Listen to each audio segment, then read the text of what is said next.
السلام علیکم ورحمۃ اللہ وبرکاتہ۔ ہمارا مذہب اسلام کتنا خوبصورت ہے اور ہمارے نبی علیہ الصلاۃ والسلام کتنا پیارا دین لے کر کے آئے ہیں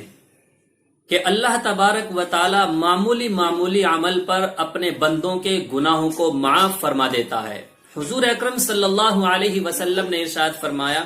کہ جب کسی مومن بندے کو کوئی تکلیف پہنچے،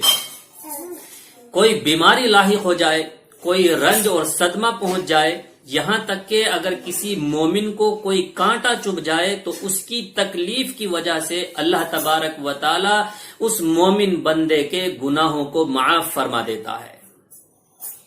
راستے سے تکلیف دہ چیز کا ہٹا دینا مومن کے لیے صدقہ ہے۔ کتنا خوبصورت دین ہے۔ حضور اکرم صلی اللہ علیہ وسلم نے ارشاد فرمایا کہ اگر کوئی مومن کسی مومن کی بیماری کے وقت عیادت کرنے کے لیے جاتا ہے، اس کے پاس بیٹھتا ہے، اسے تسلی دیتا ہے، تو یہ اس کے پاس بیٹھنا اللہ کی رحمت میں غوطہ لگانا ہے۔ اور حضور اکرم صلی اللہ علیہ وسلم نے ارشاد فرمایا کہ یہ بیماری کی جو عیادت کی ہے، جو بیمار کی عیادت کی ہے، تو یہ عیادت کرنا اگر صبح کے وقت ہو تو شام ہونے تک 70,000 فرشتے اس کے لیے رحمت کی دعا کرتے رہتے ہیں، اور اگر یہ شام کے وقت عیادت کی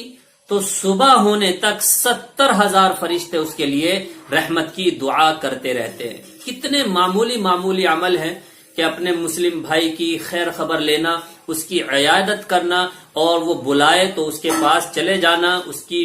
پریشانی کے وقت کام آنا، تکلیف میں، پریشانی میں، بیماری میں اس کی مدد کرنا، یہ کتنے معمولی عمل ہیں، لیکن اللہ تبارک و تعالی اس پر کتنا بڑا اجر عطا فرماتا ہے۔ تو ہم سب کو چاہیے کہ ہر مومن بندہ ان پر عمل کرنے کی کوشش کرے اور اتنے بڑے ثواب خیر میں وہ حصے دار بنے۔ اور یہ عمل حضور اکرم صلی اللہ علیہ وسلم کی سنت بھی ہے، یہاں تک کہ آپ علیہ الصلاۃ والسلام غیر مسلموں کی عیادت کرنے کے لیے بھی جایا کرتے تھے۔ تو ہمیں چاہیے کہ ہمارا پڑوسی کوئی بھی بیمار ہو، چاہے وہ غیر مسلم ہو یا مسلمان ہو، تو اس کی عیادت کرنا چاہیے اور اس کی خیر خبر لینی چاہیے۔ اللہ تعالی ہم سب کو